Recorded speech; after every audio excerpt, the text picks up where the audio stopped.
گوادر سربندر میں رہائشی کوارٹر پر نامعلوم مسلح افراد کا حملہ، سوئے ہوئے 7 افراد کو قتل کر دیا، ایک زخمی، مرنے والوں کا تعلق خانیوال سے ہے۔ کشمور کے کچے میں ڈاکوؤں کا گھر پر راکٹ حملہ، 2 بھائی اور چچا سمیت 3 افراد جاں بحق، خاتون سمیت 6 افراد شدید زخمی ہو گئے۔ لاہور ایئرپورٹ کے لاؤنج میں لگی آگ بجھا دی گئی، امیگریشن کاؤنٹر کی سیلنگ میں شارٹ سرکٹ کے باعث آگ لگی، حج پروازیں تاخیر کا شکار ہو گئیں۔ لاہور کے جی پی او چوک پر پولیس اور وکلاء کے درمیان تصادم کے واقعے کا مقدمہ درج، مقدمے میں سڑکوں کی بندش، تشدد اور کار سرکار میں مداخلت کی دفعات شامل، وکلاء کا ملک بھر میں عدالتی کارروائیوں کا بائیکاٹ۔ وزیر اعظم کی زیر صدارت پارلیمنٹ ہاؤس میں وفاقی کابینہ کا خصوصی اجلاس، ویڈیو لنک کی سہولت بھی حاصل، 9 مئی کے واقعات پر پالیسی منظوری دیے جانے کا امکان۔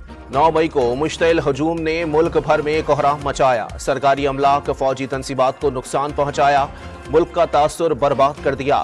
صدر آصف علی زرداری کا پیغام، ایک طرف وطن پر جان قربان کرنے والے قوم کے عظیم بیٹے، دوسری طرف نفرت کی آگ میں سلگتے کردار، قوم سانحہ 9 مئی کے مجرموں کو نہیں بھولی، یہ سیاست قربان اور ریاست پر حملہ کرنے والی سوچوں کو الگ کرنے والا دن ہے۔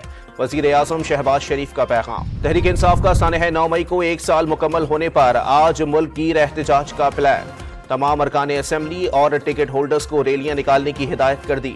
بیرسٹر گوہر نے سانحہ تحریک انصاف کے خلاف سازش قرار دے دیا۔ امریکہ نے بانی پی ٹی آئی کی گرفتاری پاکستان کا اندرونی معاملہ قرار دے دیا۔ بانی پی ٹی آئی کی گرفتاری سے متعلق معاملات پر امریکہ کی کوئی پوزیشن نہیں، یہ وہ معاملات ہیں جن کا فیصلہ حکومت پاکستان کو کرنا ہے۔ دہشت گردوں کے ہاتھوں پاکستان نے بڑا نقصان اٹھایا، بشام حملے میں جانی نقصان پر افسوس کا اظہار۔